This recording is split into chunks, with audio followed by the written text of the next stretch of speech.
Welcome to Time Travelling Team, the weekly podcast where we review every story of Doctor Who right from the very beginning. I'm Trisha. And I'm Paddy. Today we resume our weekly Doctor Who adventure as we discuss the first story of Patrick Troughton's era, The Power of the Daleks. We will be discussing the Doctor, the companions, the villains, and giving our thoughts and score out of 5 for the story as a whole. We'd also love to hear your thoughts on this story. To join on the discussion, you can check us out at TimeTeamp, that's TimeTeamp, on Facebook, Twitter and Instagram, or you can email us at timetravelingteam@teamproductions.com. Now though, over to Paddington for our story recap. Thank you very much. Episode 1. Ben and Polly stare on in shock at the recently transformed Doctor.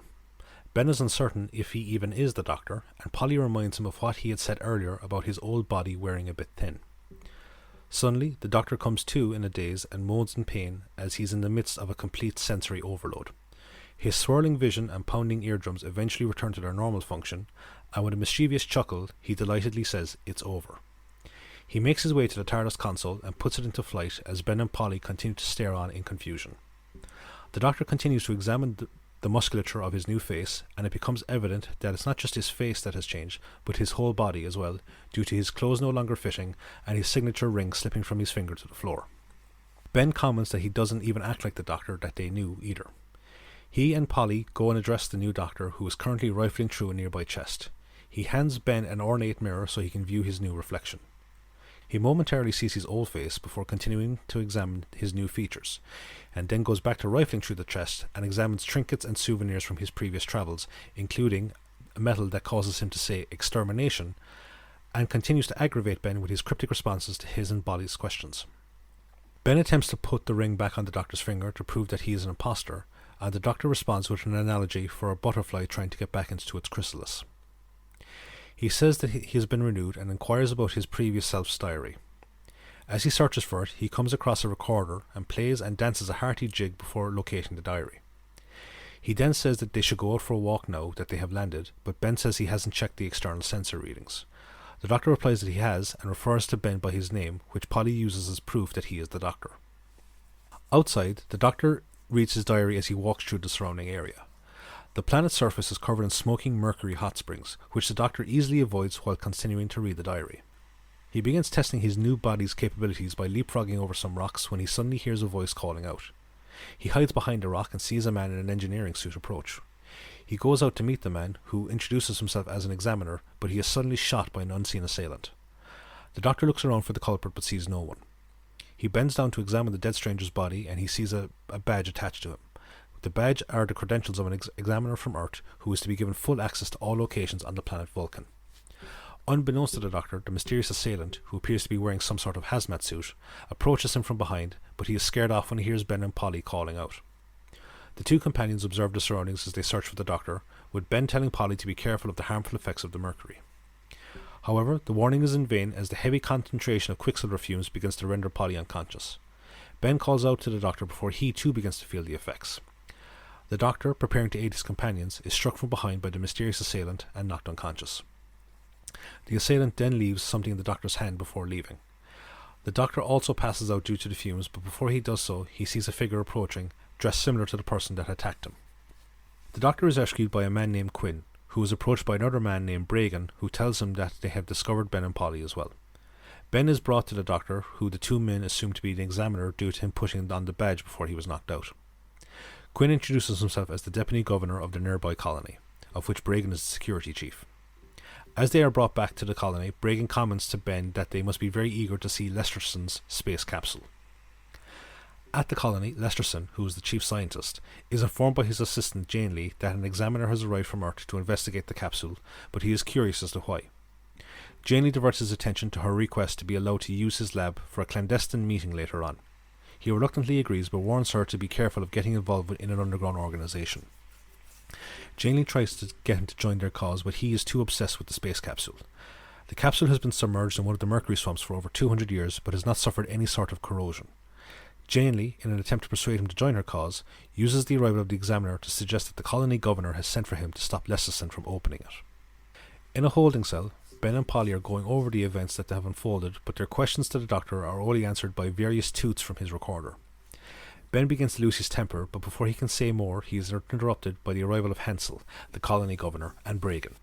He demands to know why they are here, but again the Doctor plays dumb and says he is an examiner and he should be allowed to examine.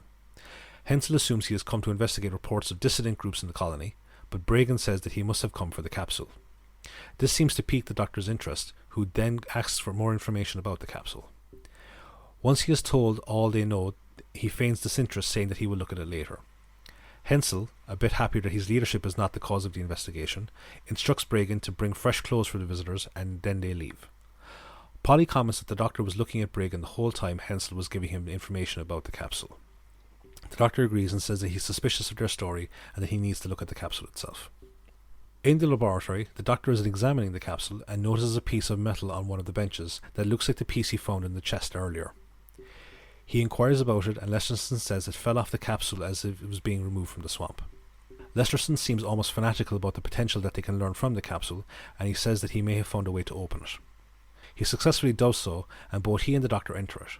The Doctor gets the impression from Lesterson's enthusiasm that he knows more about the structure of the capsule than he is letting on, and says that they should come back again to the capsule later when they have had time to think about how to access the rest of it. Ben and Polly follow after the Doctor as he leaves, leaving Hensel and Lesterson to insinuate that the other one was the one who sent for the examiner. Quinn offers to get the answers that they need, but Hensel forbids him from going near the Doctor. Later that night, the Doctor sneaks into the lab, followed by Ben and Polly. He goes into the capsule and they follow on, watching as he uses the two pieces of metal to open the inner door of the capsule. He then calls them on so he can introduce them to a pair of cobweb-covered Daleks. They look around and Polly calls their attention to a clear patch on the dust-covered floor, making the Doctor realise that there were actually 3 Daleks on board. Suddenly, Ben calls out and Polly screams in fright as they watch a shellless Dalek scurry across the floor into the shadows. Episode 2. The Doctor instructs Ben to get a torch from the lab which he retrieves, but fails to notice someone spying on them. The Doctor looks around trying to find any clues as to where the Dalek went and what became of its shell, and Ben suggests that maybe Lesterson had something to do with it, believing that he had lied about not being able to access the capsule before. Polly asks how the Daleks could still be alive after 200 years, and the Doctor informs her that they can remain dormant until a suitable power source can be found to wake them up. He is worried that the introduction of a Dalek to the tension within the colony could lead to its complete destruction. Meanwhile, Quinn goes to the Traveller's room, hoping to meet with the Doctor, but finds it empty. He is shocked to see Bragan also had a similar idea, but when he inquires as to his presence there, Bragan merely says that he was following Hensel's instructions to keep him away from the Doctor. He then dispatches some guards to find the Doctor and the others. Back in the lab, Ben comments that the previous version of the Doctor mentioned the Daleks before and suggests that he use his power as an examiner to order the Daleks to be destroyed. However, his frustration again gets the better of him when the Doctor tries a few tongue twisters to continue getting used to his new body, but before he can say anything else, Lesterson arrives, followed by the man who was spying on them. Lesterson demands to know why they are in the lab, but the Doctor instead demands to know what he has done with the missing Dalek, pointing out Lesterson did not seem fazed by the sight of the Daleks when he entered the lab. Before they can discuss the matter further, Bragan arrives and demands to know what is going on. Lesterson tries to downplay the importance of the Daleks, but Ben says that they are dangerous. The Doctor signals to Ben to not say anything more, which he does so. The Doctor then orders that they be destroyed, but Bragan says that Hensel needs to give permission first. The Travellers and Bragan depart to go to Hensel's office, and once they are gone, Lesterson sends his assistant, Resno, to get Janely so they can carry on with their experiments in whatever time they have remaining. After he is gone, Lesterson goes into a utility cupboard where he has hidden the 3rd Dalek, who he vows to return to life. Bragan pleads with the Doctor to hold back on his investigation into the unrest in the colony, as it could cause more acts of rebel sabotage. He offers to arrange a meeting with him as soon as possible and goes to meet with Hensel, leaving the Travellers to their lunch, where Ben once again voices his disbelief that the Doctor is indeed who he says he is. However, Polly doesn't share this belief, but before either of them can say any more, the Doctor calls for them to be quiet while he opens up a piece of fruit to reveal a listening device embedded in it. Polly suggests that maybe Bragan did it under orders from Hensel, but the Doctor says that the real question is who sent for the examiner in the first place, showing them the button that was left in his hand after he was knocked unconscious. They begin to rule out various suspects, and Ben suggests that they go back to the TARDIS, but Polly reminds him about the Dalek that they saw in the capsule. The Doctor says he knows how it was resurrected, and that is why they can't leave. Bragan returns and says that Hensel cannot see them for the moment, and informs the Doctor that he can visit him in the morning. After he leaves, the Doctor informs Ben and Polly that he will go and radio Earth for to get their assistance. Back in the lab, Lesterson starts to rig up the Dalek as Janely and Resno discuss the efforts of her band of dissidents, with Resno saying that Hensel knows all about their activities and will only be a matter of time before they are stopped. Lesterson snaps at them to stop their bickering so that they continue their experiment before the Doctor can stop them. They begin to power up the Dalek so that they can view how it and its various appendages operate. As they examine it, the Dalek raises its eye stalk to Resno and begins to observe him. Resno notices this, but Lesterson fobs off his concerns, saying that the Dalek has no higher level of intelligence. They continue their experiments, but Resno continues to insist that the Dalek is observing them. Again, Lesterson tells him to carry on with his work, but the Dalek suddenly shoots Resno, knocking him unconscious, and Lesterson goes to fetch help. Meanwhile, the Doctor arrives at the communications room to discover the transmitter smashed and the operator unconscious. Quinn suddenly emerges from the shadows and says that he's been waiting to speak with him, but before he can say anything further, Bragan arrives with a guard. He notices that Quinn is holding a pair of pliers, which he claims he picked up when he arrived. This, coupled with the fact that the button the Doctor has matches one of the ones missing from Quinn's tunic, forces Bragan to arrest him despite his protestations of innocence. The Doctor returns to Ben and Polly, and once they wake up, relays what has occurred. Polly states her belief that Quinn is being set up, but Ben doesn't share her confidence, saying that Quinn could be trying to take over the colony. Bragan arrives and tells him that he will take them to Hensel's office for Quinn's questioning. In the lab, Lesterson is removing the Dalek's weapon, and Janely says that they should keep the accident secret, so as not to bring a halt to the experiments.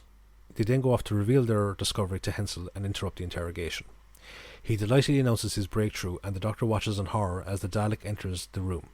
It seems to recognise the Doctor, which seems to finally convince Ben that he is who he says he is. Lesterson delightedly rambles off all the benefits the Daleks could bring to the colony, but the Doctor states that it will only lead to the colony's destruction. Suddenly, the Dalek begins to speak, repeating the phrase, "I am your servant," over and over again, drowning out the Doctor's pleas for the others to listen to him. Episode 3. Hensel, Bragan and Lesterson stare on in amazement as the Dalek repeats itself. They then turn to discussing the benefits of utilising the Daleks as a workforce and what it could bring to the colony and even Earth. The Doctor is distraught to see that his warnings have fallen on deaf ears and vows to contact Earth once the communication equipment has been repaired. He then goes to leave with Ben and Polly, but before he goes, he orders his servant to immobilise itself, which it reluctantly does so. However, once they are gone, the Dalek resumes its normal function and says that it is only loyal to Lesterson and the others that as they returned him to life. Hensel is astounded at the Dalek's ability to reason, but Lesterson preempts any concerns that he may have by saying the work the Daleks will do for them should allay any concerns. He then leaves with Janely and the Dalek to continue their experiments. After they leave, Quinn pleads his case that he is not a dissident and admits that he is the one who sent for the examiner to help solve the problem. Bragan immediately suggests that Quinn did it so that he could oust Hensel from power, which the paranoid governor agrees with. He orders Quinn to be removed and then promotes Bragan to deputy governor. As they are making their way down the corridor, Polly is adamant that Quinn is innocent, but Ben says that they need to focus on the threat posed by the Daleks, an insight that the Doctor commends him on. Once they are back in their room, the Doctor starts to cobble together a device made from a control unit that he took from Lesterson's lab the night before. He says that they need to be careful as they can't outright destroy the Daleks due to the potential reprisals from the colonists, nor can they wait too long, otherwise the Daleks could destroy the colony. Ben suggests leaving the TARDIS and entreats Polly for assistance when his suggestion falls on deaf ears. She also gets nowhere, but the Doctor triumphantly states that he has finished the device. As they are making their way from the room, Quinn is brought past under guard and he calls out for them to save the colony from the rebels. The Doctor promises Polly that they will help him later on, but they need to stop the Daleks first, and they make their way to the lab. In the lab, Lesterson is running the Dalek through a battery test with Janely when the Doctor arrives offering to make amends for his earlier actions. As they are talking, the lab phone rings and Janely answers it. The call is for her, summoning her to a meeting immediately. She makes an excuse to go and leaves Lesterson and the Doctor to their discussion about the Daleks, while Ben and Polly go off to explore. As she goes, she takes a small bundle with her.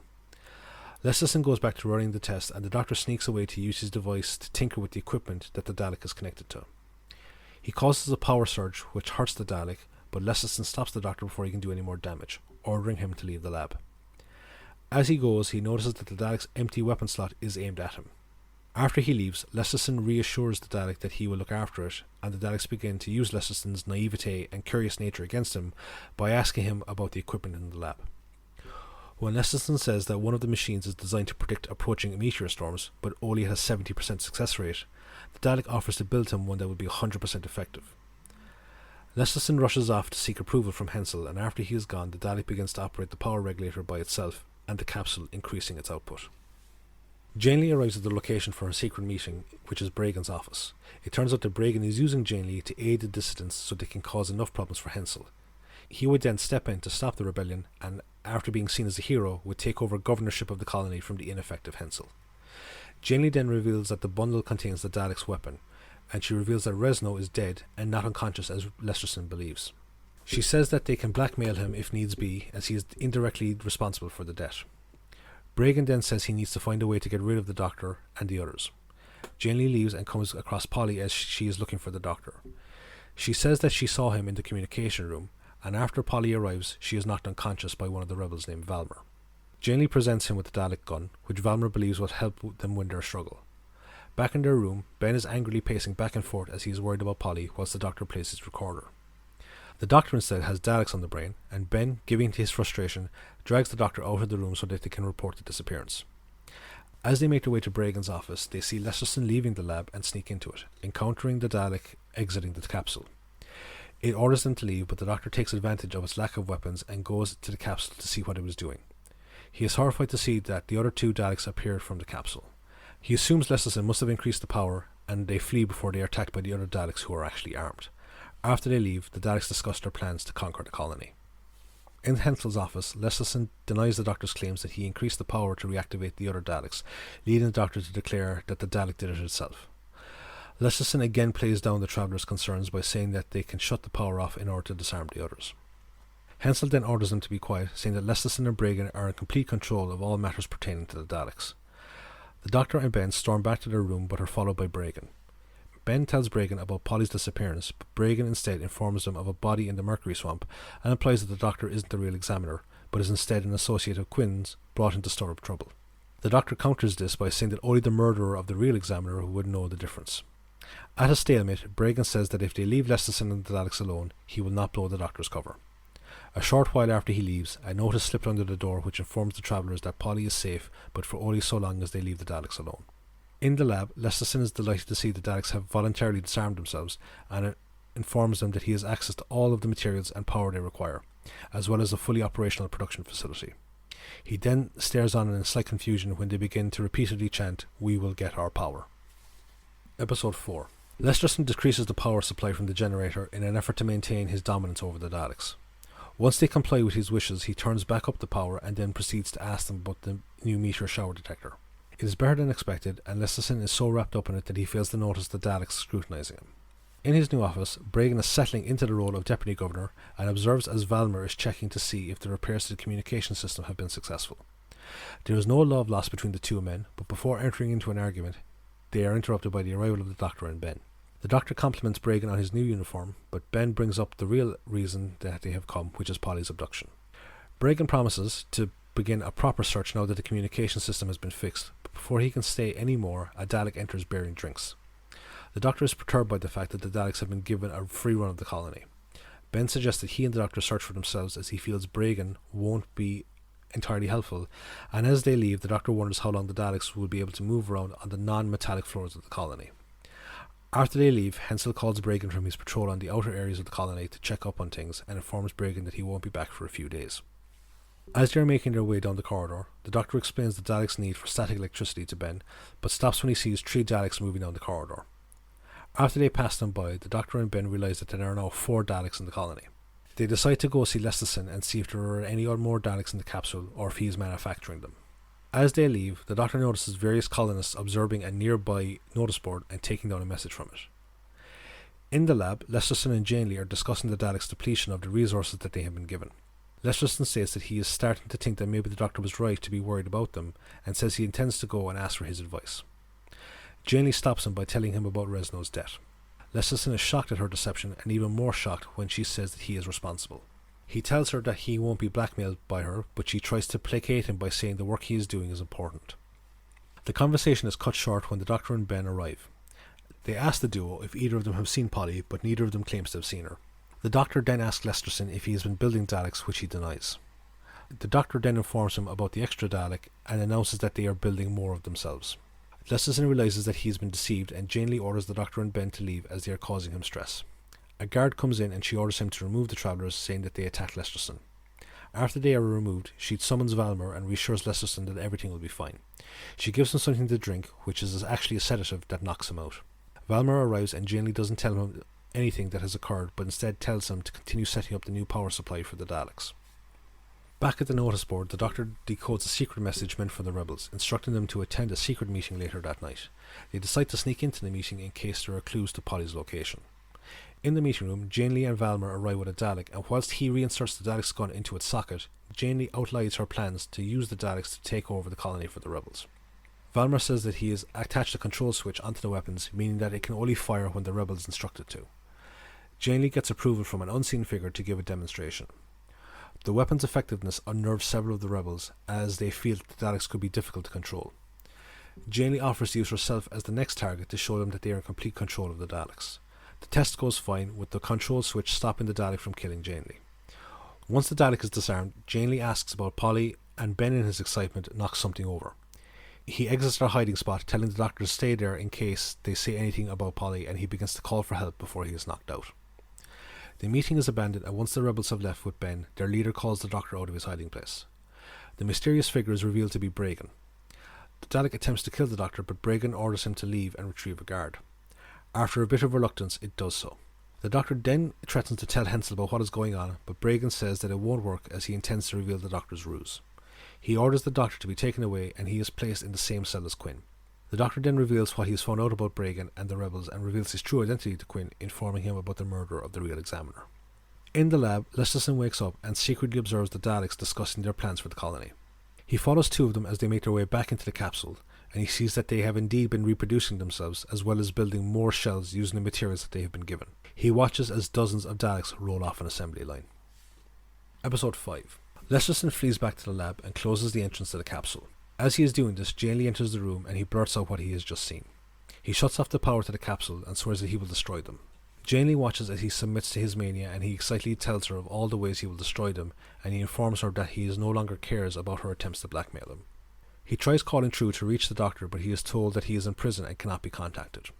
As he demands to be put through, a Dalek exits the capsule, much to Lesterson's amazement.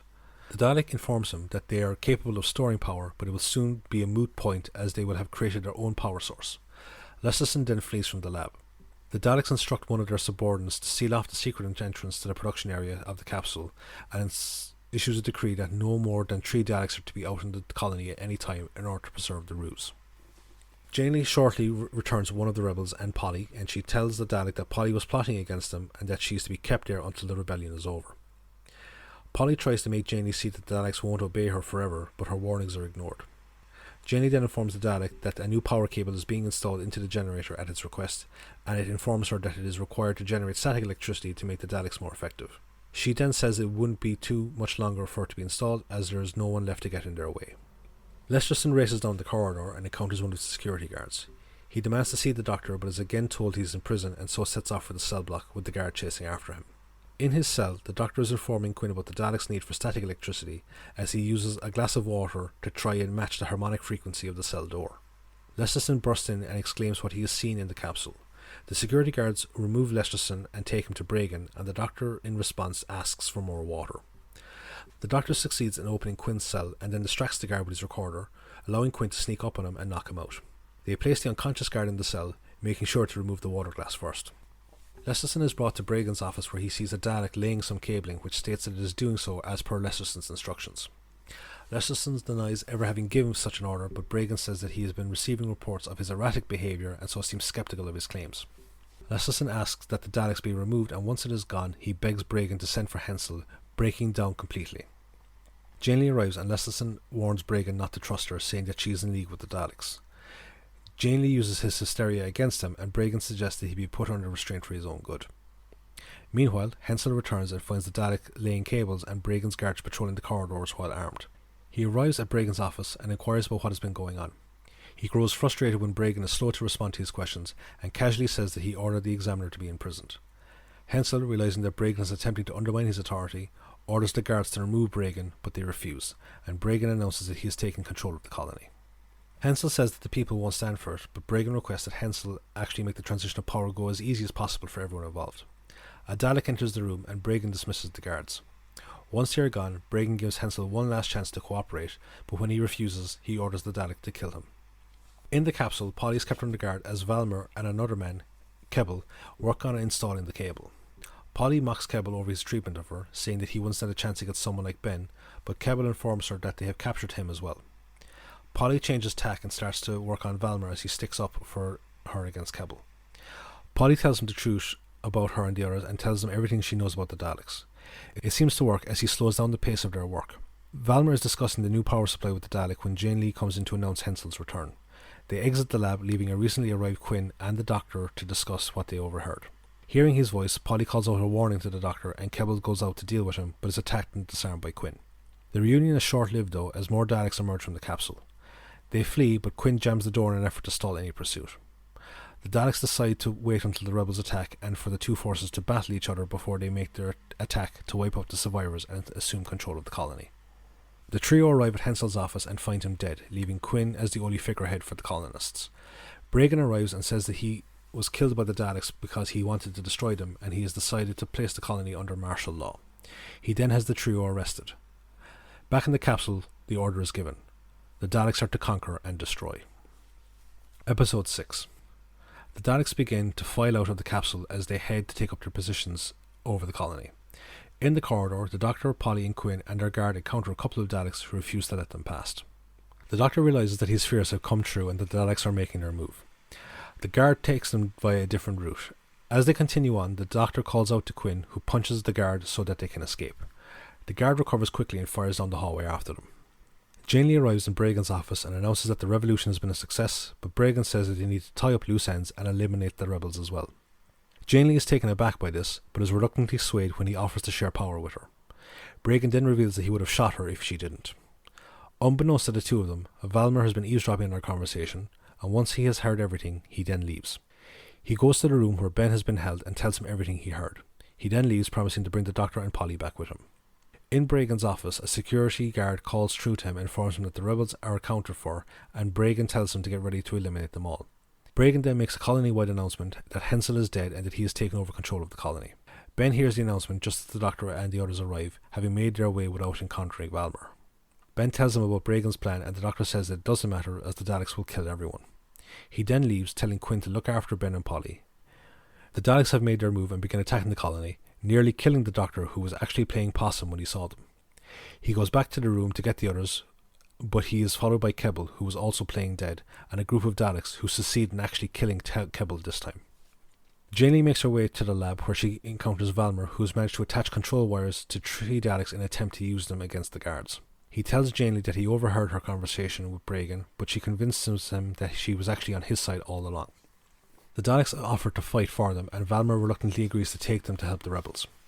Bragan announces over the PA system that the rebels are attacking the colony and that his guards will soon have everything under control. However, one of the guards arrives and misinforms him that the Daleks are on the side of the rebels and their own weapons are useless against them. Valmer, Jane Lee and the Daleks arrive at a junction where rebels are fighting guards and are horrified as they watch the Dalek fire indiscriminately into both groups. The Dalek then turns his weapons on them, but they manage to get away when it is distracted by a guard shooting at it. They race down the corridor where they encounter Quinn, who pulls Valmer to safety as a Dalek kills Jane Lee. The Doctor, Ben and Polly manage to sneak into the lab and nearly encounter a Dalek before Lesterson appears and pulls them into a hiding place as the Dalek goes past. Lesterson has clearly lost his mind and insists that the Daleks are the supreme beings and will replace humans. Ben says that this is his fault and Lesterson must know of a way to stop them. He mentions the cabling that Valmer was laying for the Daleks, but says only Valmer himself knows where the power box for it is. The Doctor tells Ben to stay in the lab and look for after a distraught Polly whilst he goes to find Valmer. He finds him and Quinn in the hallway mourning over Jane Lee's body. The Doctor asks him about the cable and Valmer says that the power box is inside the capsule. The Doctor says that they will need time to deactivate it and tells Quinn to find Bragan to organise a diversion for the Daleks to focus on. Bragan meanwhile is desperately trying to contact any of his guards but doesn't realise the slaughter that is taking place in the colony. He then issues a plea for the Daleks to cease fire, but Quinn arrives and holds him at gunpoint, telling him to call in his guards from the perimeter areas of the colony. Bragan initially refuses as he doesn't want to sacrifice his men, but agrees when Quinn tells him that the colony would be destroyed otherwise. The Doctor returns to the lab with Valmer and they begin to work on destroying the Daleks' power supply. Polly calls out a warning and they hide as a pair of Daleks enter the lab. They announce that enough static electricity has been generated for them to safely disconnect from the normal power supply to themselves and the capsule. They notice someone has been in the lab and Lesterson appears, offering to tell them who did it. He has clearly gone insane as he mimics the Daleks' speech patterns and says that he is their servant. The Daleks kill him anyway and fire at the Doctor as he tinkers with the power generator in the lab. They miss him, hitting the generator instead, which destroys it and causes a massive feedback loop which destroys the static power box as well. The Daleks all over the colony begin to overload and explode. In his office, Bragan uses the explosion of a recently arrived Dalek to overpower Quinn and make a break for freedom. However, he doesn't get far before he is killed by Valmer. Quinn then takes control of the colony and he and Valmer go to the lab. They find the Doctor unconscious from the explosion and rouse him, saying that his plan was successful, but he has had the side effect of destroying the colony's power supply as well. As Valmer and Quinn assess the damage, the Doctor and the others slip away before they are held further accountable. On the way back to the TARDIS, Ben and Polly discuss the Doctor's attempts to convince Quinn and the others about his plans to destroy the Daleks, and when they ask him if he knew what he was doing, he offers a giddy chuckle and goes back to playing his recorder. As the TARDIS takes off, the eye stalk of a nearby damaged Dalek slowly looks up as if following them into space. End of the story.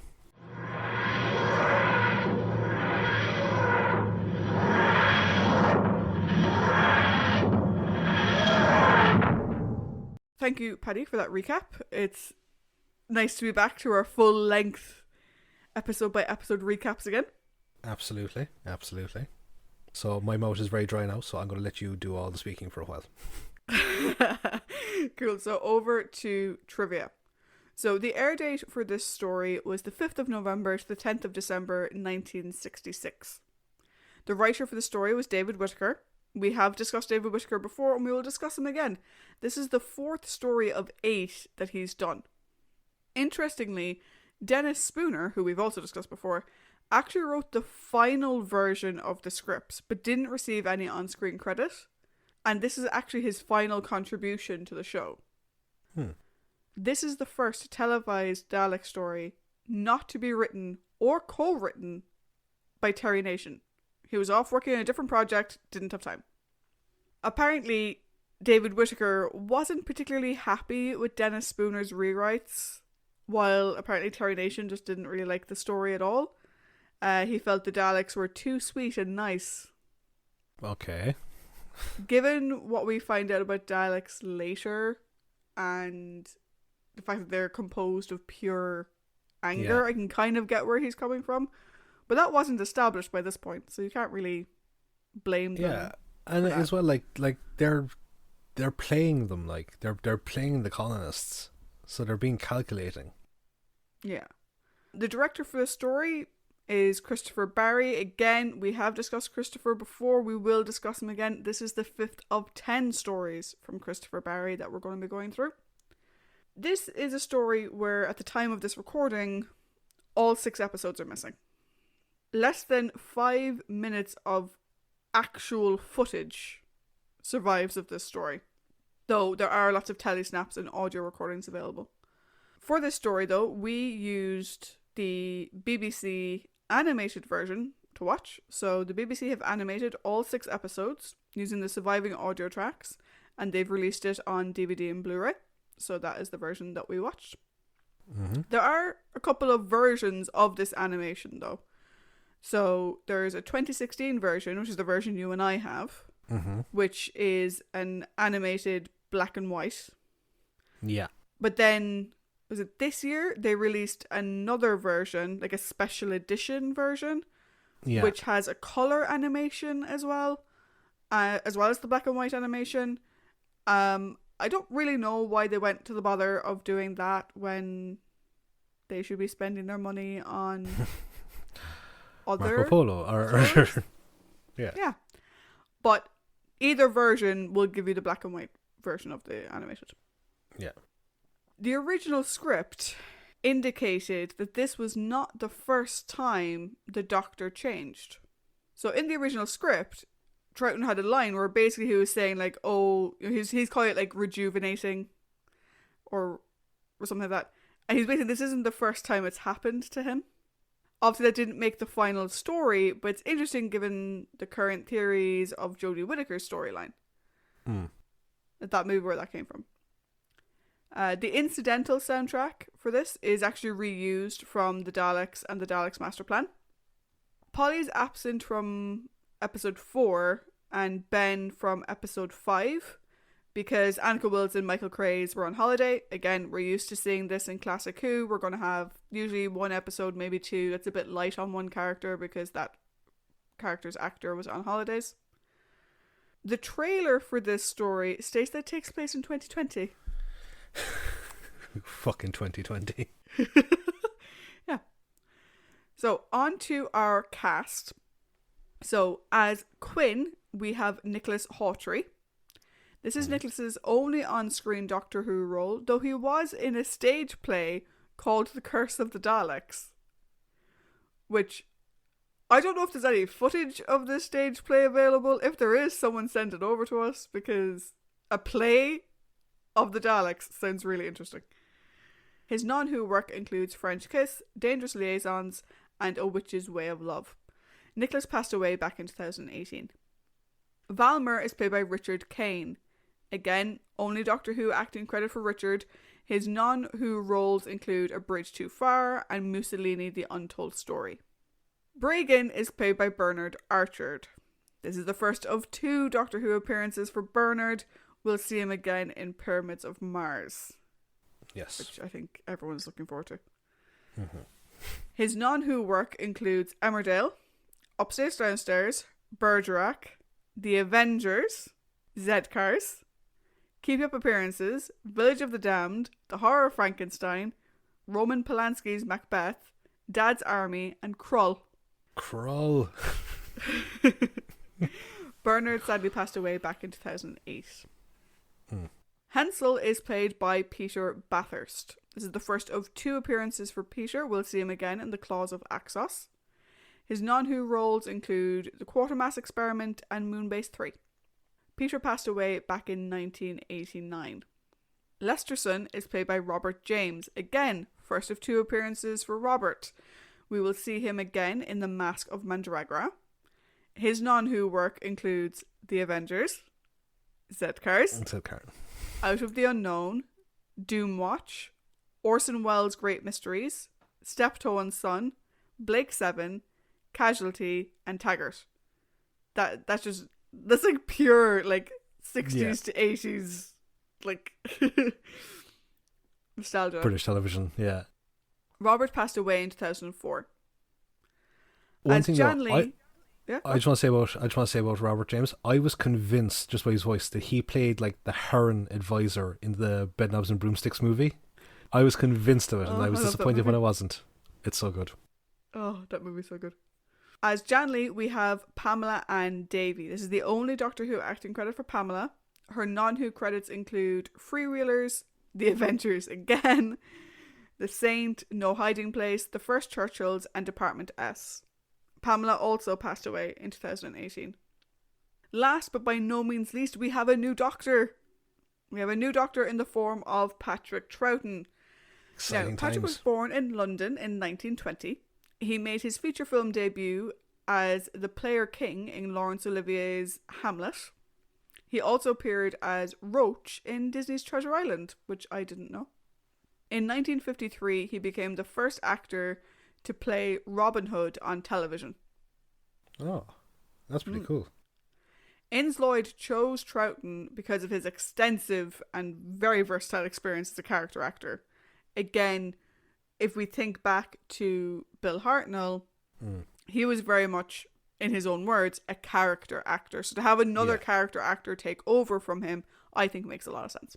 When he got the role, Patrick had a number of different ideas on how to differentiate his Doctor from the character created by William Hartnell, including, at one point, a sort of pirate or something Arabian Night character, which would require him to be in blackface and have a grey beard, have brass eye rings and a turban. No. I'm glad that they did not go that route. Absolutely. Sorry, That's just no. Patrick, but no. No. Sidney Newman was the one that suggested that the Doctor should be kind of like a cosmic hobo. So sort of Charlie Chaplin, that whole vibe. Yeah. At the start of rehearsals, Annika Wills and Michael Craze decided they'd prank Patrick Troughton, who's quite a funny person in general. They decided to prank him, and so they dressed up in t-shirts which said, "Come back Bill Hartnell, all is forgiven." Oh.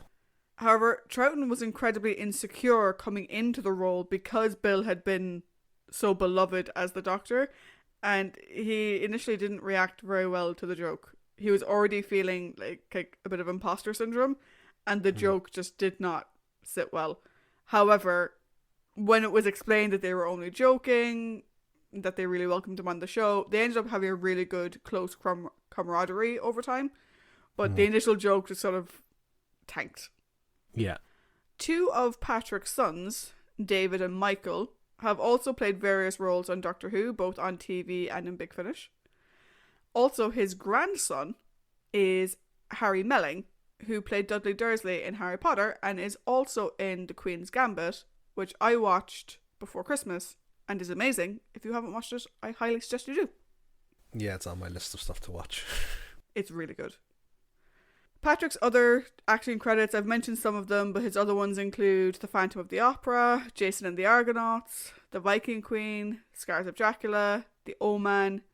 The Omen? What the hell is that? The Omen, and Sinbad and the Eye of the Tiger. And this is actually like some of the actors playing the Doctor. I actually saw him in The Omen and Sinbad and Jason and the Argonauts before I ever saw him in Doctor Who.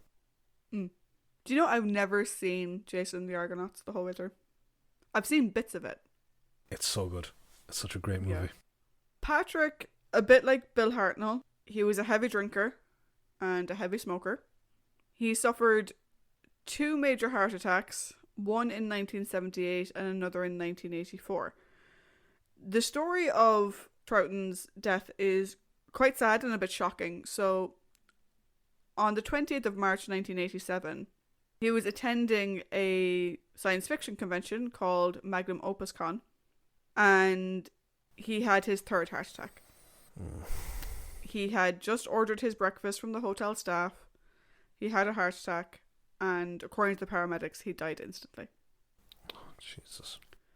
Now, I can only imagine, as a fan who had met Patrick maybe the day before at an autograph signing or something, what that must be like to find out the following day that he had had a heart attack and died. And, you know, I think just given the nature of the show, not to say that anyone else's deaths aren't heartbreaking, but for a science fiction actor to pass away at a science fiction convention, yeah, it really hit when I read it.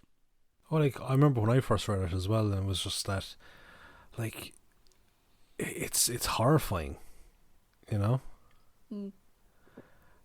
And, like, again, yeah, it's just like people like that have been in attendance that either met him before or were waiting to meet him or whatever.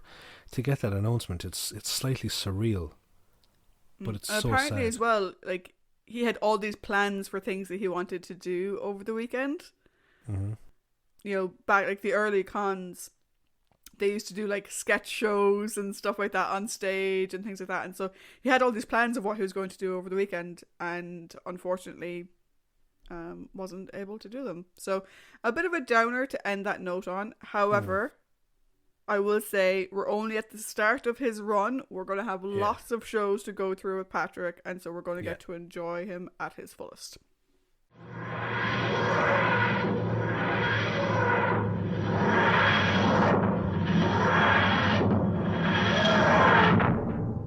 So I think in honour of the newly arrived Doctor, and as well to kind of lighten the mood after hearing such a tragic loss, that we should actually start our character discussion with the new Doctor himself. I know that we usually save like a new companion until we discuss the others, but I think with the Doctor, I think we should discuss him first.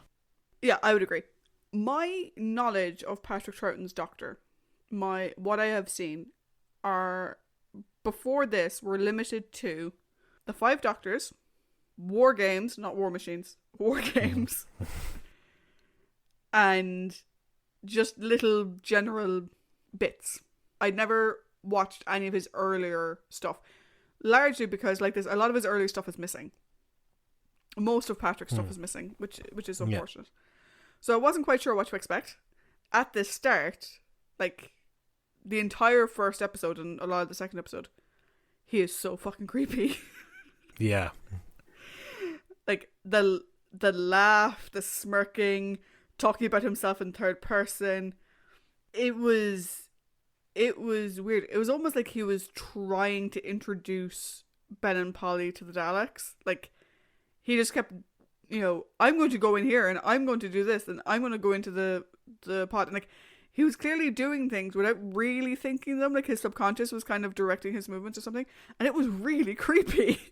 Oh, it was like, we have to go only off animation here, right? But I've seen the snaps, the telesnap reconstruction, and like, Patrick Troughton is a master of his facial features.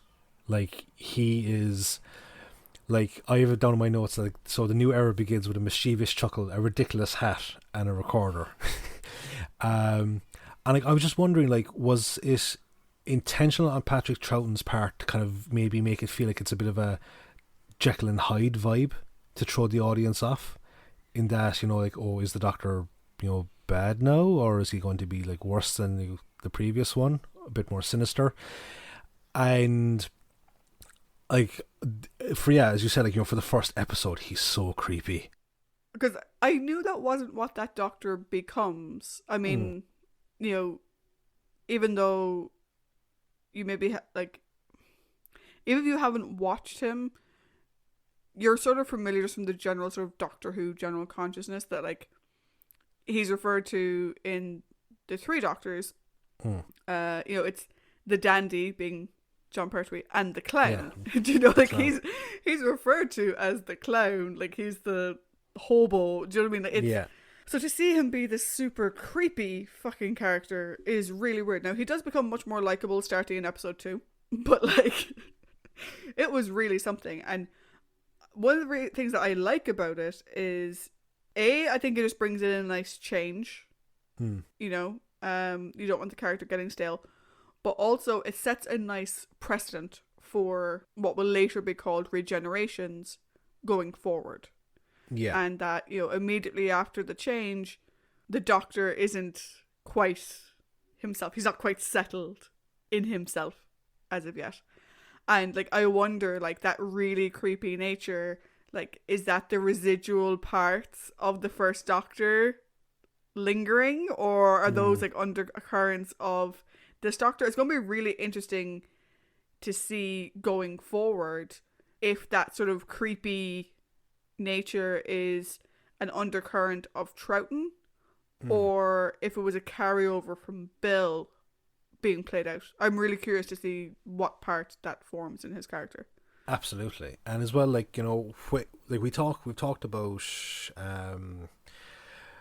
the difficulties that Patrick Troughton would have had coming into this role. Like, at this stage now, you're 3 years in and it's become a national phenomenon. They talk now about like the divide in the fandom over, when a new Doctor comes in, or even now with Jodie Whittaker's coming in, and just like the backlash to certain they're just like, oh, why did he do it, he'll ruin the show, or whatever the case. That started with him. Yeah. Like, when he came in, and like, a lot of people weren't happy with him coming in. Now, I don't know whether it was just the fact that, in general, fact that, they were changing the actor, or if they didn't like Patrick Troughton because they didn't think he was the right fit, whatever the case may be. But I think no matter what happens, right, whether it be TV shows or movies or whatever the case may be, if you're taking over a role from someone, you have a really tough job ahead of you to make it, like, if it's a character that you can kind of play around with, like the Doctor, like, you can kind of make it your own, then, it's a bit easier. Like, I'll say, like, unlike James Bond, where you have to kind of keep the same mannerisms the whole way along, but he basically comes in, and that he is still the Doctor. The Doctor is still there within him, but it's trying to figure out what can be different and have people enjoy both aspects of it. I think he does a fantastic job here. Like, he's silly, he's clever, he's hysterical, he's calm, he's annoying, but he's reassuring. I love his interactions with Ben and Polly. The whole, like, they do like a tongue twister, and it's like, let's just listen, and it's like, Polly plays along with it. I like, Jesus, like, I don't know what more we can say other than the fact of, this is a really, really good performance. The one extra note that I had, right, and I agree with everything that you just said, by the way. The one extra note that I have is it's really interesting to see real fear coming from the Doctor. Now, this is something where Patrick Troughton really shines, I think. Oh, yeah. His ability to react, and like you mentioned, like his facial reactions are really good. Because with Bill, while he was in a lot of scary situations, I don't think we ever saw his Doctor being legit scared. No. Or afraid of anything. He was very much trying to be solid and powering through and whatever. I'm trying to think of a moment of like genuine fear for Bill, and I'm not thinking of any. Thinking back, every time, like, you have those kind of things where he goes, the Daleks, and it's like, but it's that kind of imperial look he gets on his face in the sense of like, you shall not faze me, even though like this is a scary situation, like I shall not be fazed.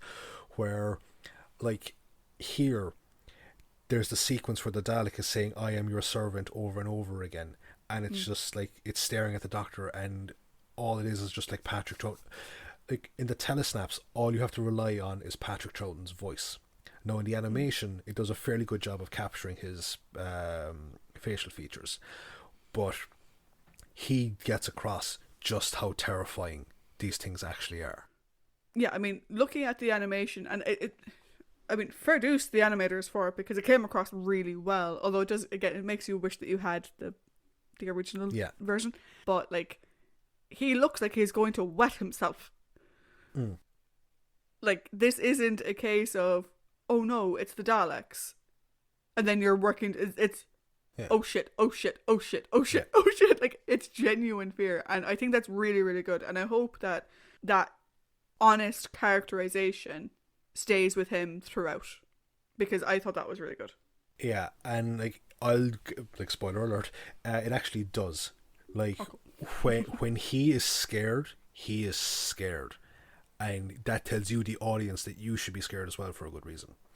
One question I have though, right, is that I had to go back and watch The 10th Planet and try and find a frame of William Hartnell that shows his pants, because in this it looks just bear with me, alright? Okay, his trousers, for those of you that it means something different.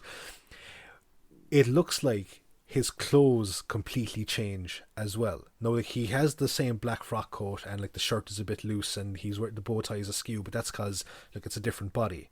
But it looks like he's wearing completely different pants, and at no point of the story does he actually change his pants. So like, did they regenerate the clothes as well? But I don't think they did. I think because he's wearing like kind of checkered pants, and I think that William Hartnell was wearing like a sort of a checkered pants at the end of 10th Planet. It was interesting. So last week, obviously, we discussed An Adventure in Space and Time with Dan and Paul.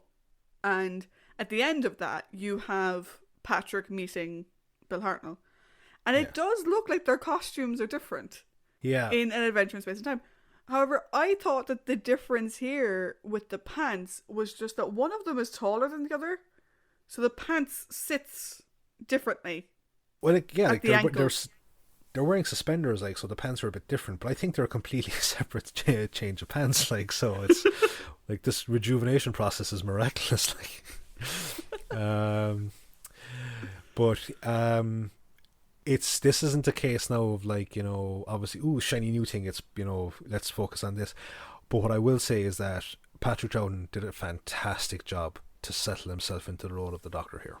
Oh yeah, I mean, we've spoken before about like strong season opener stories, strong first stories for a companion. For a first story for a Doctor, this was really good. I mean, it's 6 episodes, so you have some time to get to know him, but it is a really good first time. I'm really looking forward to the next couple of months and going through his stories, because this is a really high point. And like even when I was doing the summary, like episode 1 is a bit longer in my recap because I need to get across the whole point of like he is trying to find himself. Like, you know, like there's like the whole changing of the musculature of his face, they kind of like, you know, stretching it out, all this type of stuff, leapfrogging, like getting his zaniness out. Also, when I read the part about him reading his diary as he was walking, I could feel your eyes boring into my very soul. For obviously people that don't know where, when I walk to work, I get kind of bored. I don't always listen to music, so I will pull out a book and I will read as I walk to work. Yeah, no, the running, it's not a joke because it's not funny, but Yeah. the running thing amongst Paddy's group of friends, particularly myself and Paddy's wife, is that one of these days, Paddy's going to get knocked down by a fucking bus because he's so busy reading a book, he's not aware of what's going on around him. Because he'll cross roads, like, he has walked for like an hour to work, reading a book the whole way there. Yep. No, we've tried to get him into audiobooks and he just doesn't like them. So, what can we do? I don't mind them, but I prefer to read the real thing before I listen to an audiobook. But this isn't about me, this is about... So, companions. Indeed. So we have Ben and Polly continuing on with this new doctor, and then we're going to have Quinn, and we also have Valmer listed here as well. Probably just Valmer would be a short note, but like I think he is on the side of the angels, as it were, in this. Yeah. So, poor Ben. Ben really needs time when it comes to adapting to change. Yeah. And to accepting what is literally before his eyes. It's very similar to in The Smugglers. It took Ben a little while to catch on to things and stuff. In his defense, though, the doctor was acting super fucking creepy and weird. Yeah. Like, Ben is really not on board with this for the first half of the story. Like, yeah, like it isn't until like I think it was like the doctor talks about the Daleks that it's like, right, yes, you are the guy, you are he. Yeah, but even like Ben's like, but are you the doctor? Because he's not even calling himself the doctor. Like the doctor isn't referring to himself as the doctor. So Ben's like, what the hell is this? And again, you know, as is the story with Ben, his first thought is always Polly. Polly, yep. And again, we have another story of, but what about Polly? But what about Polly? But what about Polly? When Polly goes missing. Very reminiscent of War Machines in that regard. Yeah. Like, also, like, the Cockney is strong in Ben in this one. It's like, you know, he says, like, you know, like, the doctor, you, my fine China, are not. And, like, he has to explain, like, you know, like, China in place, you know, mate. That's the Cockney rhyming slang. It's brilliant. I think himself and Polly have a very kind of angel and devil, you know, on the shoulder type relationship with the doctor in this one. Again, like, or Mulder and Scully, like we've kind of compared them to. But I get this notion, right, that Ben isn't being obstinate. Like, even like when Ben isn't being obstinate, he's giving the doctor what he perceives to be enough rope to hang himself with, so that he can catch him out. And I think that's actually kind of clever of Ben at times, to kind of, like, you know, just follow through until such a time as he can ascertain who, like, if the doctor is the real thing or not. Yeah, because I mean, it's very easy to sort of, I mean, I say poor Ben, you know, like, it is very easy to throw Ben under the bus and be like, dude, he changed right before your eyes. Like, are you really that stupid? But if you consider the things that Ben has seen so far, and how far out of his comfort zone he has gone, also bearing in mind, you know, looking back to 10th Planet, which for us was a number of weeks ago now, but, you know, he did kill someone in 10th Planet, and that affected him greatly. For all he knows, the doctor that got on the TARDIS with them wasn't the real doctor. Do you know, for all he knew, that doctor was an impersonator. Do you know, like, in the reality of the show, like, for us it seems silly, but that's because we know Patrick Troughton is the new doctor. Yeah. For Ben in the show, his being a little bit obstinate and a little bit sort of, who the hell are you? And I'll believe you're the doctor when you prove it unequivocally that you're the doctor. That you can kind of understand it. Do you know? Oh, like see, this is like one thing I just realized. I only realized right now is that every adventure Ben has had with the Doctor thus far has been on Earth. Mm-hmm. Like, you know, obviously the War Machines, that's a terrestrial based menace. Smugglers, it's in the past, and 10th Planet, yes, it's based on Earth, but the threat or the menace is extraterrestrial. Here, it's extraterrestrial menace on an alien planet with the person that you probably trusted to look after you or to get you from A to B is not who he appears to be.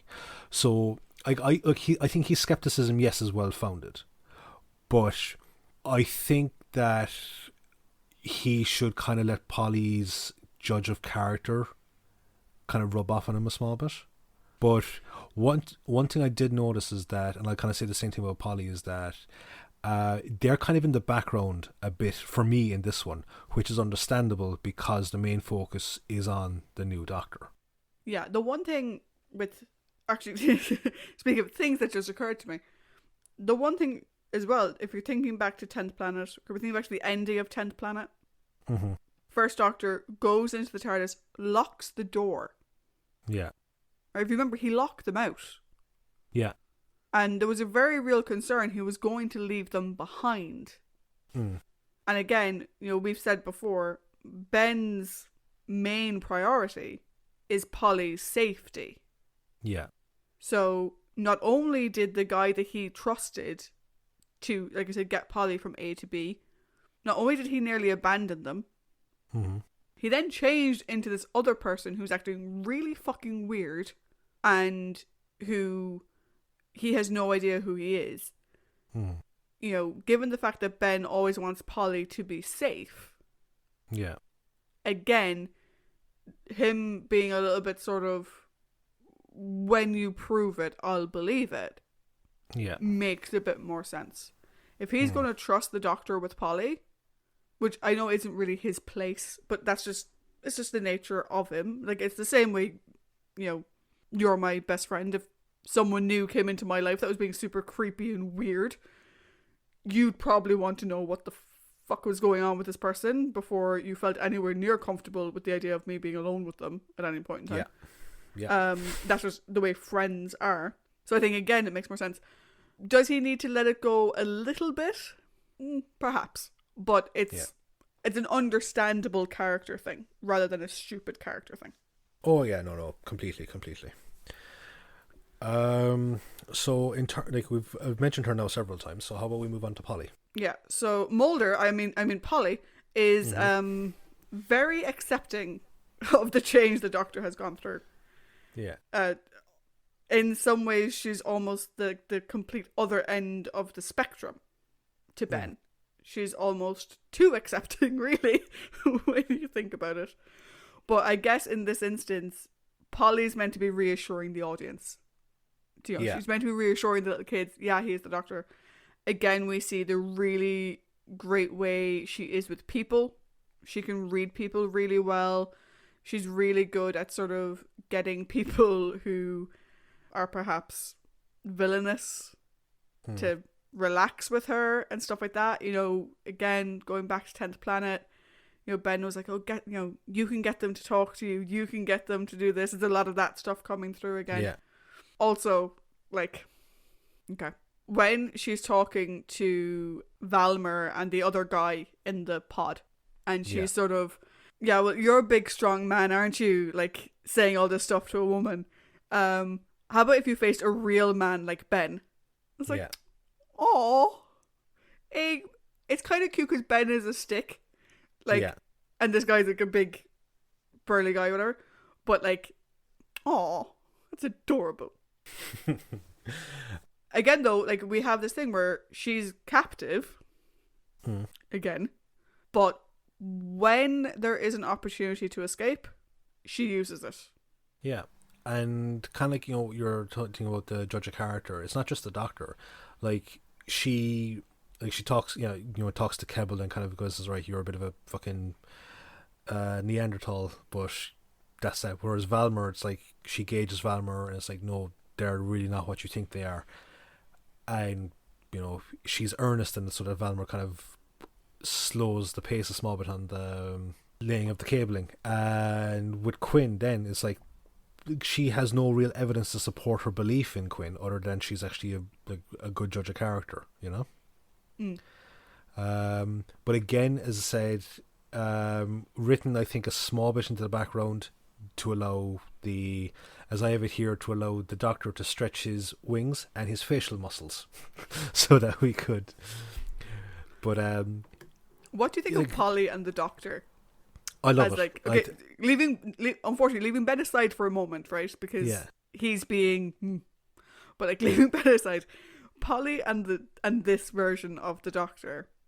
Yeah, I think they're hilarious. They are. Like, it's just like, as I said, the tongue twister thing where they're both like, listen. And it's just like, maybe she's doing this whole thing, you know, to kind of make him comfortable enough that he might make a slip up. But at the same time, I don't really get, I wouldn't back that theory. Like, as I said, like, you can throw that theory out there, but I wouldn't back it up. Because she's a very nurturing person, she's a very caring person.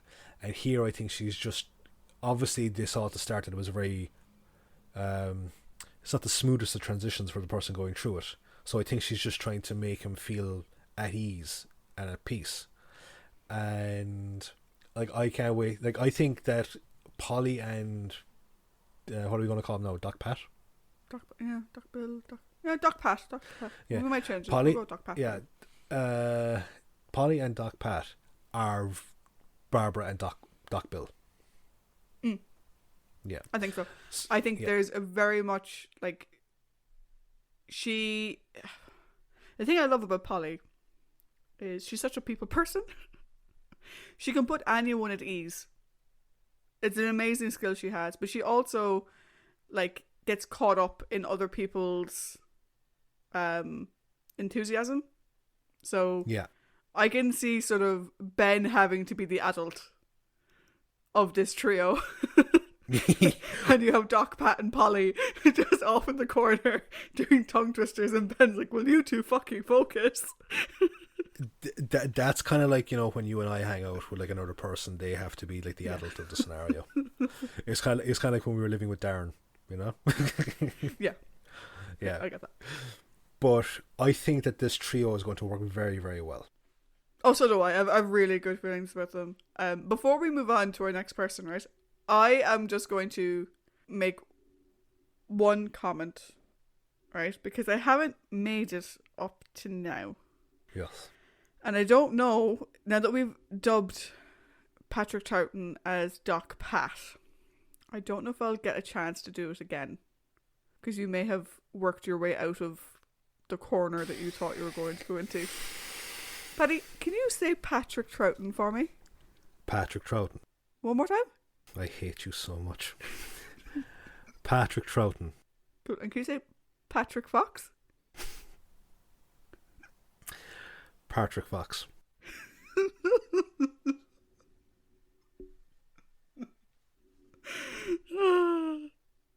I just want to have it on audio forever. Okay. To explain, yes, my name is spelled the exact same as Patrick Troughton. However, due to regional linguistics and whatnot, every member of my family, including myself, we pronounce my name Patrick, as if there's an extra R there. Hence why I go by Paddy on as much legal documentation as I possibly fucking can. To avoid stuff like this. Yes. Yeah. I have known Paddy for many, many years, and I will never get over his inability to, from my perspective, pronounce his own name. Particularly because you can say my name fine. You don't call me Patricia. No. And any credibility I have now is completely washed, you know, so everyone's just like, oh, this guy's an idiot.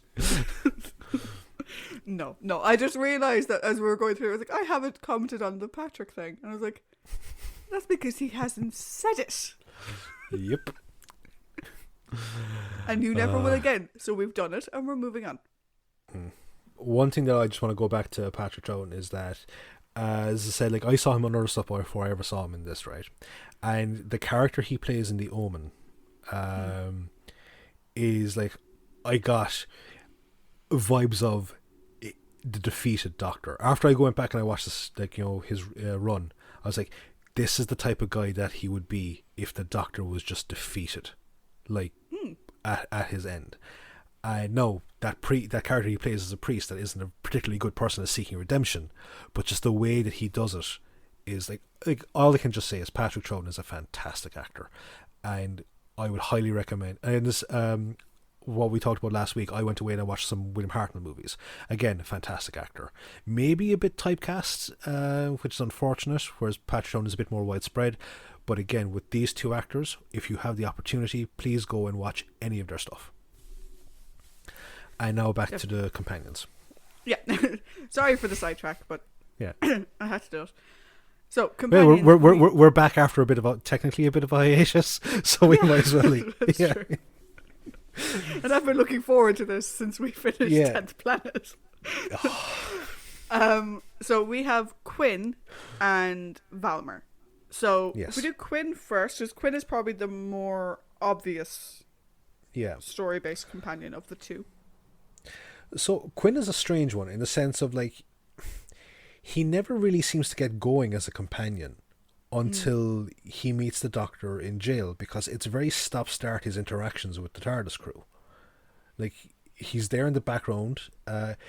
He reminds me a small bit of Tavius from the Romans, in the sense of, like, you know, whispering from the background and all that kind of stuff.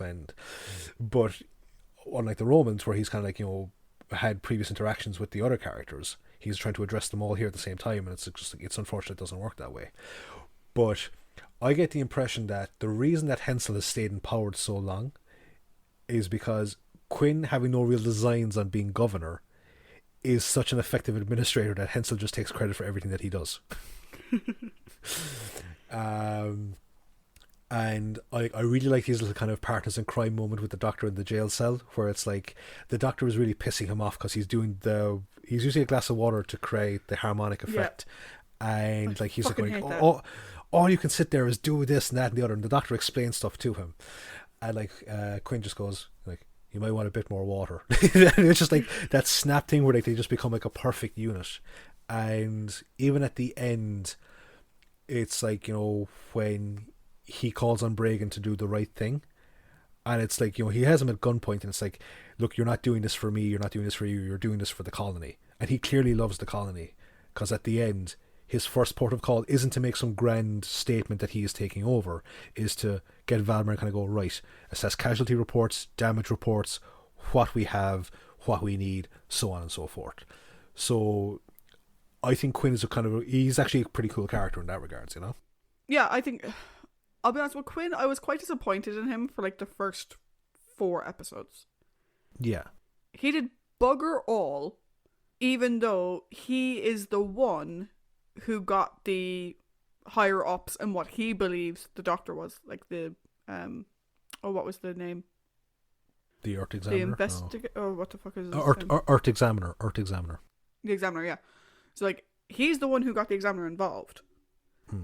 And yet he does very little for the first 4 episodes. Like you said, like you mentioned the Romans, whereas that character in the Romans was interesting. Yeah. He was nice. He was likable. Quinn is a bit odd and doesn't really do anything. And, you know, you get the sense that, you know, he doesn't really know who to trust. And so he won't play all his cards, but he's like someone who's thinking 50 steps ahead and therefore can't see the giant hole right in front of his face. Yep. The one thing I found incredibly unbelievable about Quinn is he clearly at the end has a very high opinion of Hensel. You know, he clearly respects Hensel as the governor, and when he finds out what happened to him, you know, he's like, Hensel was a good man. Do you know? Yeah, I do agree with you that Quinn probably did most of the work. Yeah. But Hensel, you know, he used to go out to the edges of the colony, and he visited people, and the people liked him. And Quinn obviously supported that and supported him in that capacity. So why did he go behind his back to get the Examiner involved? Yeah, because, like, see, this is the weird thing now, right? Is that I think he respected Hensel's position of authority more than he respected the man himself. You know, maybe. Because like otherwise, like, why get, you know, an Earth examiner involved, or just like an examiner, because he's not examining the fucking soil. Like, why get an examiner involved at all? So like, he, again, like as I said, he does make himself interesting for the last 2 episodes, for me anyway. But though those first 4, it's such a start-stoppy type thing, like, that it's hard to kind of get. But like, this thing is so, like, just there's so many wheels and in motion and threads being pulled that it can get a small bit confusing. But even with that, is like, yeah, no, it just, he's slow to get started, but once he does get started, he actually kind of makes up for it, I think. Yeah, the other comparison I was thinking of is that, like, he's trying to be Varys from Game of Thrones, but he's as subtle as Ned Stark. Do you know? I could, yeah, because like, I've actually in my notes I've referred to Bragan as Littlefinger, so it works. No, but it's like he's trying to be Varys by doing all the stuff behind the scenes and, you know, being in the know with everything. But he's as subtle as Ned Stark, like, because he just keeps getting caught out on everything he tries to do. And people are playing him and he doesn't realise it. So how about Valmer very quickly? Yeah, so Valmer is kind of like the rebel with a conscience. Ish. I say ish because I wouldn't really class him as an ally, because he only helps them out when he finds out that Bragan is against the rebels. He had no problem with Polly being captive before that. He has no problem rebelling against Hensel and the government. He is a rebel. That is what he is. I think the reason why I can't fully get behind him as an ally is we don't ever really understand what exactly is he rebelling against and why.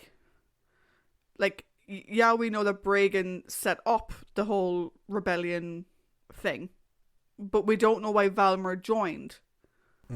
So his sort of redemption-ish at the end of the story, where he's working with our companions, I don't really understand why he did that. There's no real stakes to it other than, you know, the Daleks are coming. The Daleks are coming. What I will say, though, just about before we go on to the villains, is it's actually interesting to see a pair of, you know, supporting companions survive the fucking thing. That is true. That is very true. We don't always get that. Or, like, they don't always get, like, some bit of a happy ending, because even in, say, like, if we do the Aztecs, where they, like, Outlook and Kameka both live, Kameka is heartbroken and Outlook goes into fucking live in the wilderness because he's lost faith in his entire society. He's lost the will to live. No, he's not that bad. Yeah. So, yeah, like, Valmer, like, he's... Yeah, like, you know, technically he's not a good guy, but at the end, you know, like, after Polly kind of says, maybe everything isn't so fucking rosy as you think, it's like, well, he, like, as I call him, he's the rational rebel. Yeah, I think he's probably... I'm less conflicted about him than I am about Marco Polo. But only because he's a smaller character in the story. I probably would class him in the same way I class Marco Polo, to be honest. Yeah. Is his redemption really worth classing him as a companion? I don't really know. But that's because we don't know anything about him. We don't know any of his motivations or anything. Yeah. Because we don't know the motivation of the fucking rebellion. Like, so it's like... like, he's not exactly the squire from the Smugglers, you know, where it's a case of, like, yeah, you're a bad guy, but it's, you know, you have positive motivations, but you're still technically a fucking villain for the piece of this story. Like, yeah. Cool. So, villains. Yeah, so we have obviously the Daleks. So we might do the Daleks themselves last. Yeah. And then we've fucking quite a few. So we've Bragan. Yes. Hensel. Yep. Lesterson and Janley. So some of these characters aren't necessarily villains of the story, but they're villains to our characters. Yes. They're like opposing our characters within the story. Yeah. Where do you want to start?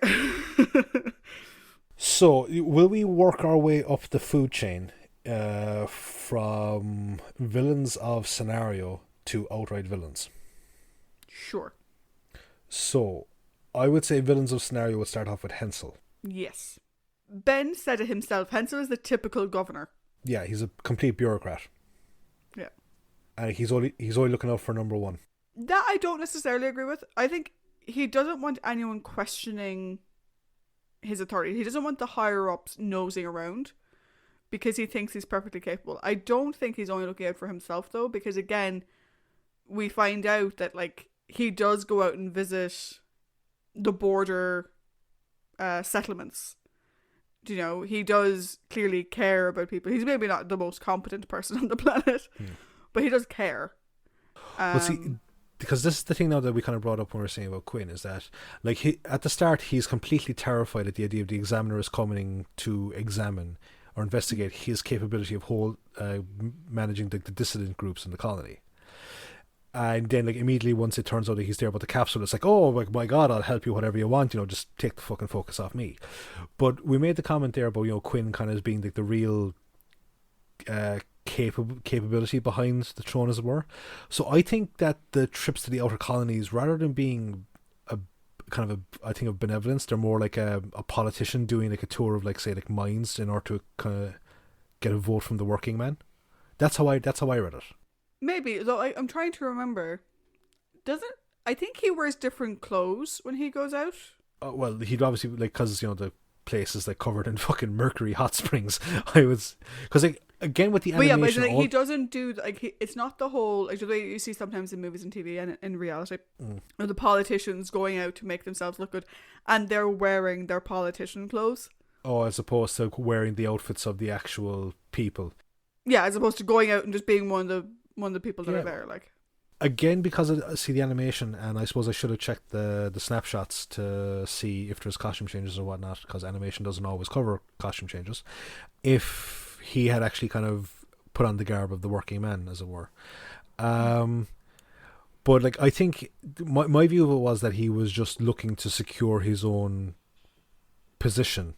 And, like, again, like, when he heard about the benefits that the Daleks would bring to the colony and all that kind of stuff, it's like, well, you know, yes, it could bring great stuff to the colony, but I could be the person that ushers in that thing, so that's my name on a stamp of history type thing. Yeah. Personally, I think it might be a bit of both. I think there is, I think he's someone who loves being governor. Yeah. Do you know? Who loves being governor in terms of the power that he has, but he also loves being governor because, you know, he's the governor. Do you know what I mean? And he gets to meet the people, and he makes choices that impacts everyone, and when people are happy or there's good things for everyone, yeah, he gets to put his name up. I think he's also the type of guy who, you know, if a little kid came up to him with a drawing of the governor, I think he'd love it. Do you know? I think that he has both sides. The one thing I will say, though, is he did not deserve what he got, though. He really didn't. Like, the ending that he got, the backstabbing from Bregan, I don't think he deserved that. No. Like, if anything, it would have been, I suppose, more in fitting with his character if he had died in terms of trying to protect the colony, you know, during the final fight sequence. But I suppose, again, given as Ben says that he's a typical bureaucrat, and I suppose, like, because there isn't, this is the thing about this story, is that because we don't understand the stakes, we don't understand, like, are there, you know, various, like, is there unions versus the administration, is there all this kind of stuff, so we don't understand the full extent of the politicking behind everything that's going on.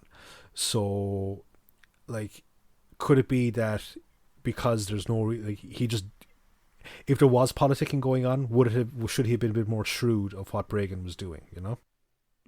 I think the ending I would have liked to have seen for him would have been him teaming up with the rebels to take down Bregan. Yeah. And he goes out that way. But because we don't know why the rebels are rebelling, yeah, it doesn't make sense. So, next on my list is Lesterson. Oh my god, Lesterson. When will scientists learn to stop opening doors that shouldn't be opened? When? Oh my god. Like, my first line I have here about Lesterson is, I'm a big whiny baby. Like, Jesus Christ. Like, he really epitomizes the blind scientist, nothing matters but my experiment, and I'm always right. Yeah.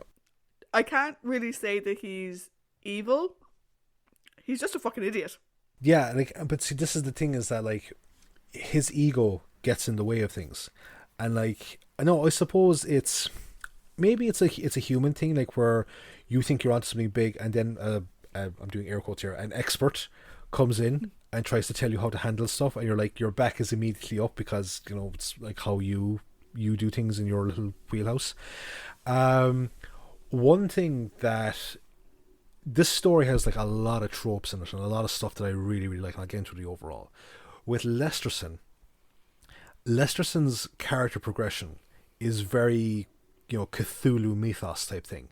The sense of he gets a view of this power, and the more that power he's like exposed to, the more his comprehension of it starts to, and like what he has done, it affects his sanity to the extent of, like, he tries to become a servitor to the Daleks. Like, he's like completely robotic. He uses the Dalek speech pattern. He even quotes them, "I am your servant," and like any sort of, like, poor bastard that gets fucking wrapped up in Cthulhu's, they don't care, and they kill him like that. Like, we don't need your worship, we don't need your help, we don't need no education. Leave that Lesterson alone.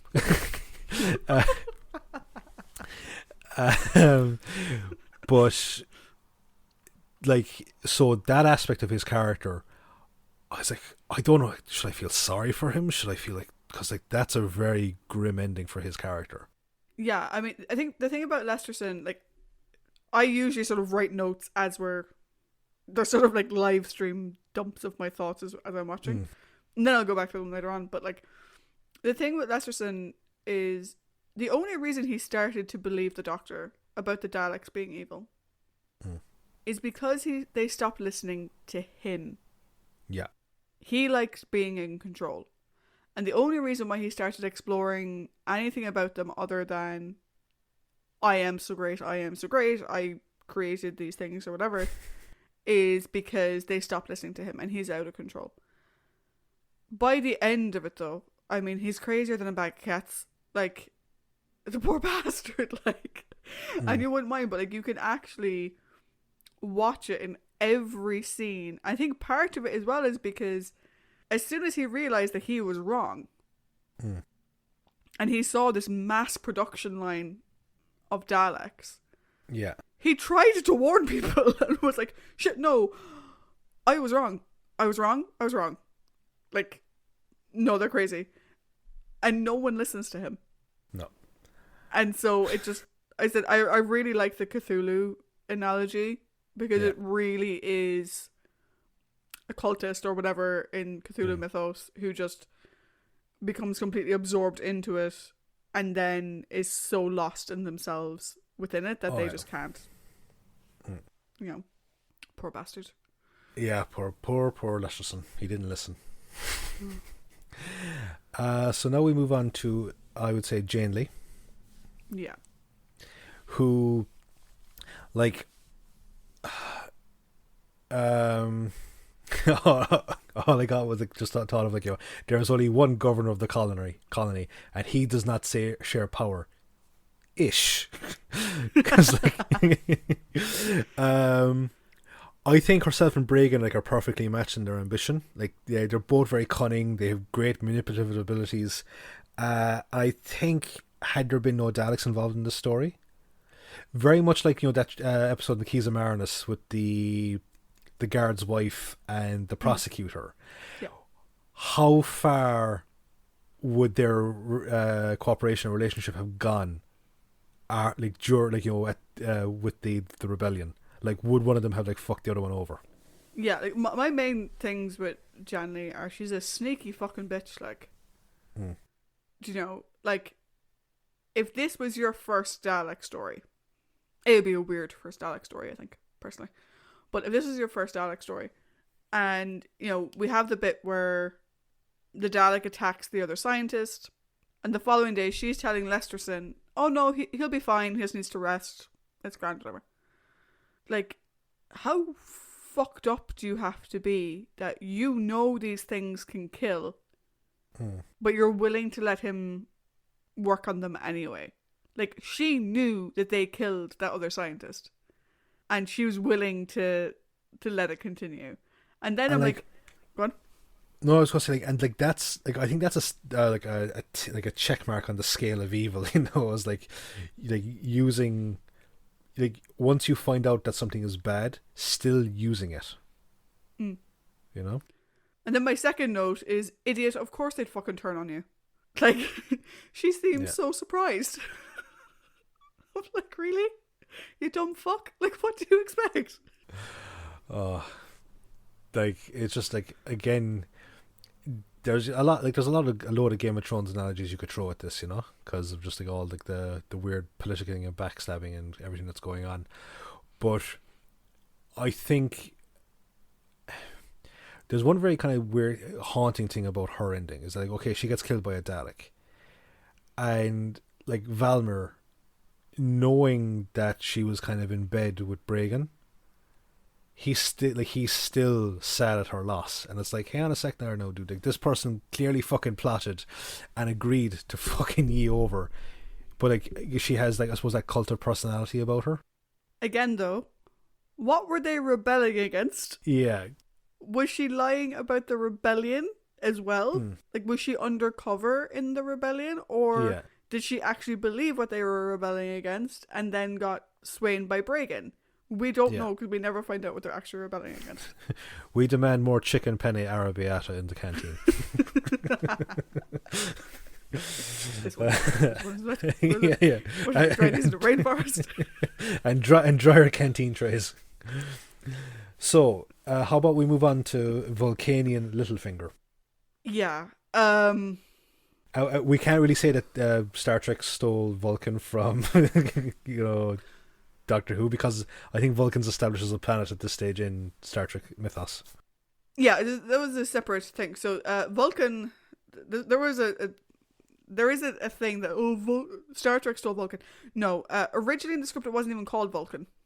Yeah. On Star Trek it was called Vulcanus or something. Hephaestus. But apparently it was just a coincidence. Oh, okay. They both, like, Vulcan in Star Trek, I'm assuming, is obviously based from, like, well, there's Greek and Roman mythology because of, you know, Romulus and, Yeah. And that's clearly where Vulcan came from. So I think for this, they just picked, like, they didn't want it to have it be on Mars. Yeah. They'll go with Vulcan, so. Cool. Bragan. He is one ambitious fucker. Oh, big time. Like, the balls on him, like, not just to make the changes that he did, right? So he orchestrates all this shit to get himself in power. He didn't just, like, the changes he made over the course of, like, a day. It went from, oh yeah, I'm the deputy governor, to I'm Hitler in like fucking 6 hours. Like, what the hell? It's like, and see this, just kind of a quick note there, right? Back when myself and Trish first started this podcast, we did a pilot run that we got our friends at Mission Log to give a listen to kind of give us pointers on, and we did it on the Pyramids of Mars, which, as we said earlier on, is the other story that Bernard Archer is in. God love him. Like, other characters, other actors, like, they, you know, they could be the villain, but you'd never think of it, you know, that type of thing. Like the guy that played Leon in Reign of Terror. Unfortunately, Bernard Archer falls into the Francis de Wolf category of actor, in the sense of, you take one look at him and he's like, yeah, fucking bad guy right there. And Christopher Lee. Yeah, Christopher Lee or whatever. And it's like, you take a look at Bragan, and it's like, and the minute you just take a look at his face, like, you know, like, okay, you're up to something fucking shady. I'm sorry, but you are. Actually, there's only one thing I've ever seen him as a good guy in,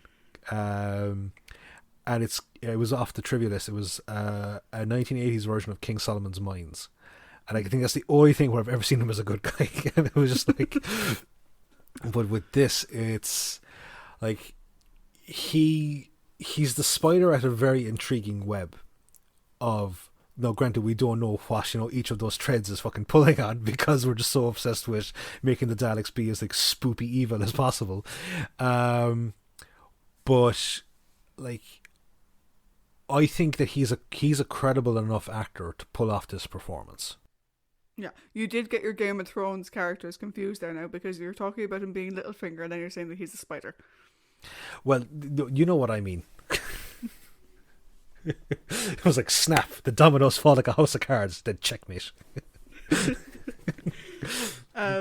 Yeah, no, he's someone who thinks he holds all the cards and is pulling all the strings. And to be honest, aside from the fact that they never could have known what the Daleks were going to be like, that's true. You know, he never could have known what the Daleks would end up being like at the end. No. Like how far they would go and how many of them there would be. But like outside of that, he is the master manipulator of the whole thing. One thing though about this is that I just realised that, oh yes, it is 2020. They're like, we've managed to like colonize hazardous planets, yet for some reason we've managed to lose the fucking ability to set up CCTV. Like, because like he's radioing his guards going, what's going on, does your colony not have fucking security cameras? Do you know what that bit reminded me of? What? The Space Museum. Yes. And when your man was like, you know, barracks, why is no one answering me? It's like, get off your ass and go actually out and look, you fucker. Yeah, but like, that's the thing, Lobos was incompetent. This guy, like, at least Bregan was like a legitimate fucking threat to him, you know? Oh, God. Like, I think this is one of those stories where there's a secondary underlying threat that would have actually made a very interesting story in and of itself. Like, would the story have been as, like, you know, maybe as good without the Daleks? Well, we don't know. Like, I think that we've seen, like, you know, kind of political intrigue stories in Doctor Who to kind of, you know, to realise that, wait, there's a good enough story here with good enough characters. But having the Daleks in it, I think Bregan would have been a great villain, like, just by himself, where he's a very good villain here. I think the Daleks just kind of overshine him a small bit. But like, I think it's a crime that Bernard Archer was only in 2 stories of Doctor Who, because Yeah. I think he was meant to be in another one. I think at one point they offered him another one. Didn't we talk about that at one point? Oh, I can't remember. We've now done, this is our 30th one of these. I can't remember. Yeah, I can't really, like, there's so much trivia. But like, in like, almost like the guy that played Mavic Chen, like, he appears later on in The Invasion, and like, again, he's just like, they're so good that they should have had like more. No, I know you don't want to utilize the same actors over and over again, but like back in the classic era, like, the fucking stories were so expansive apart, you can get away with utilizing like the same actors over and over again. Yeah. So the Daleks. The Daleks, yes, indeed. I just had a thought. So when we were talking about an adventure in space and time, and we were interviewing the guys from Half Measures, Paul made a comment by the way you and I say Daleks. Yeah. And I never asked him to clarify. So Paul, if you're listening, what's wrong with the way Paddy and I say Daleks? Yeah, because like, it's not like we're Sidney Newman saying door locks. What's wrong with the way we speak? So anyway, the Daleks in this. I'm going to go on record, right? And I always say like that, you know, each time we see a Dalek story, there's always a new layer to them, and like, you know, there's like something new, and like we get to see a new aspect of them. I'm going to go on record and saying that this, hands down, is the best Dalek story yet. I will agree. I have said before, I'm not a big fan of the Daleks in general. Partially, and that's including like all of the ones I've watched after this, right? So yeah, all of the New Who stuff, all of like the Tom Baker stuff and whatever that I've seen. I've never been a big fan of the Daleks. I just don't find them threatening. I always thought they were a bit fucking boring and annoying, to be honest, was my general opinion of them. However, these Daleks interest me. They interest me because they're sneaky fuckers. Yeah. And like, this kind of goes against what Terry Nation had said, that he thought they were too, like, you know, nice or soft. Like, what this reminds me of, right? It reminds me of the reboot series of Planet of the Apes, where like Koba is like, you know, watching and learning, and or even like Caesar and the others are watching and learning everything that's going on. This is what's going on here. Like, they're biding their time. They play this so well that the minute a fourth Dalek appears, you're like, fuck. Things are going to be terrible. Things are actually going to be awful. And even the sequences where where the Dalek is watching Resno, it's like, I'm not comfortable. I am entirely not comfortable with everything that's going on. This is absolutely terrifying. This is like I love the Dalek. The first Dalek story I enjoyed. I thought Dalek Invasion of Earth was fantastic. The chase was really good. It was a lot of fun. Dalek's Master Plan. It's an epic story. It has its high points and its low points, but it's still really, really cool. This is a horror story featuring the Daleks, and they do it so well. This is very much sort of the aliens of Dalek stories, I think. This is entering, I think, into the Philip Hinchcliffe style of Doctor Who, in terms of very hammer horror, 50, 60 sci-fi horror-esque type stuff. I think one of the reasons though why I like these Daleks so much is, we've sort of said it before, the Daleks are one note kind of by definition. Yeah. We will find out later how far that goes, but the Daleks that we've seen so far, while the stories have been great, I'm not doubting the stories, and you can go back and see what my scores were for all of those, but the Daleks themselves as a villain, I can take them or leave them. But in this, I mean, it's the occasional slip-ups that he makes. Yeah. Or that it makes.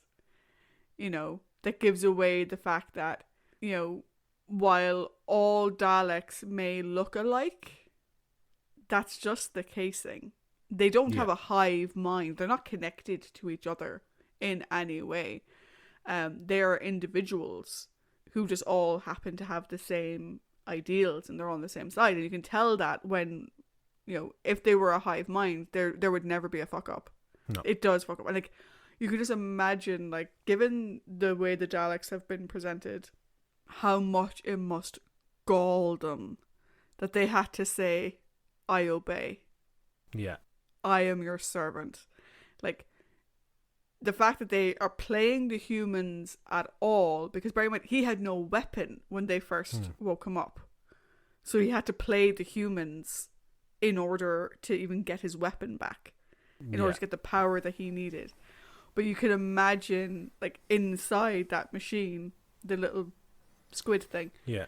And every time it has to say, I obey, or I am your servant, I sort of imagine one of those tentacles kind of going, ugh, just sort of twitching ever so slightly, because I have to say this. And even at the end, when it's Valmer is trying to, as he thinks, reprogram the three Daleks to fight, there's we will fight for you, and it's there's so much just gleeful malice behind that phrase.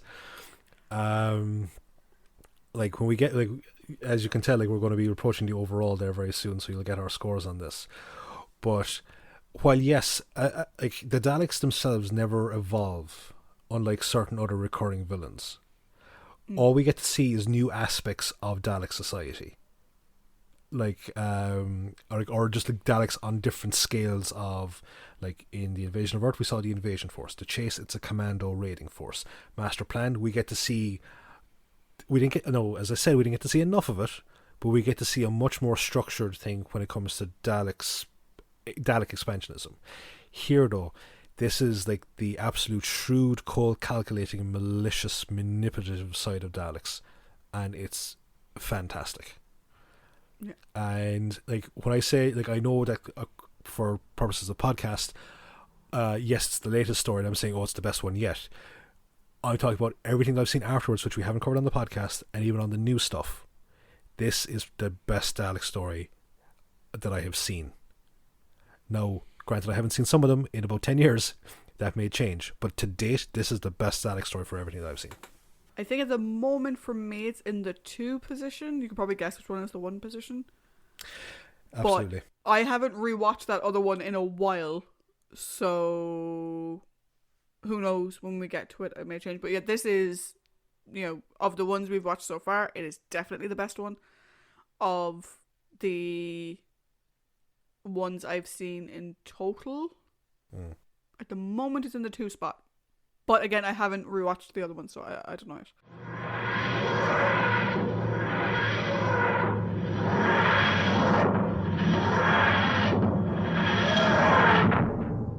So, will we move on to our final scores?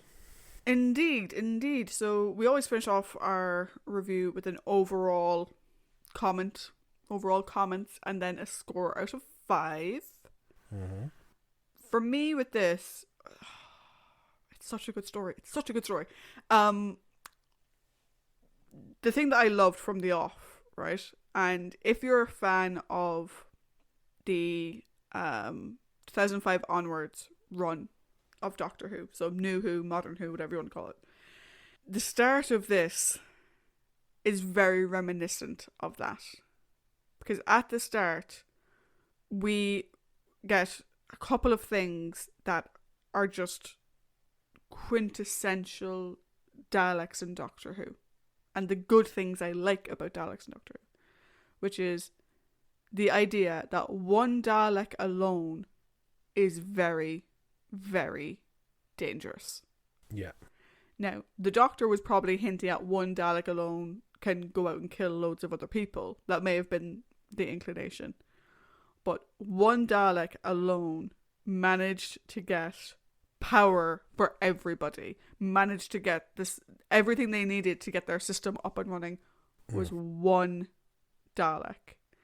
And that idea, to put in that in, like, you got your first story for this new Doctor, and to put in the idea that to him, one Dalek, one plunger and egg whisk machine is very dangerous. I think that was brilliantly executed. It's something that comes back again and again and again and again in Who, right up until, like, I mean, we're recording this in January of 2021. The New Year's special that just passed started by one Dalek, which is brilliant. The other thing that I loved that really added to this was they recognized the Doctor in his new form. That, I was like, holy shit. How do they recognize? How, like, they know who he is. I'm like, that, again, building all these breadcrumbs going forward. The trio of Doc, Pat, Polly, and Ben, they had some great interactions, some really funny moments. I'm really looking forward to this trio going forward. You know, I think they had an interesting relationship with Doc Bill, but I don't think we ever really got to explore it as much as we would have wanted to, because it was usually him by himself and then the two of them off on their own. So I'm looking forward to the 3 of them together. The thing for me, though, with this is the story was creepy. It was creepy as fuck. And, like, the cliffhanger with the addition of the Daleks in the production line. Yeah. Like, can you imagine if that was your cliffhanger? You had to wait another week to see what was going to happen. Oh, it was done so good. The only deduction for me, right? Because I've been saying how great it is. The only deduction for me is the motivation behind the human storyline. So, like, Bragan is fine. Him, I can leave. He was done really well. But, like, why are the rebels rebelling? Why does Quinn feel like he has to go behind Hensel's back? This stuff was missing for me. And it's a 6-episode story. Yeah. So you could have put more in there. But that, for me, it's that small knock that stops it from being perfect. So for me, it's a 4.75. Because I have to take something off for it, because it did bother me. Yeah. But, like, it's a smidge. It's a smidge. So, after I initially watched this, I was like, this is an absolute 5 out of 5 story. It's great. Because what I did was I watched it because, like, I got the DVDs for Christmas, and I was really excited to see, like, an actual animation done, like a full thing. And I was like, okay, I'm going to watch it. And I was like, oh, this is 5 for 5. Like, I'm creeped out. Like, I'm into it the whole lot. And, like, it's like, my notes are basically is we're into a new Doctor, a new era with a new Doctor and a new layer to the Daleks. Which is something, again, it's not easy to do when you're using the same villain multiple times, but like it's an absolute like fantastic new addition to them.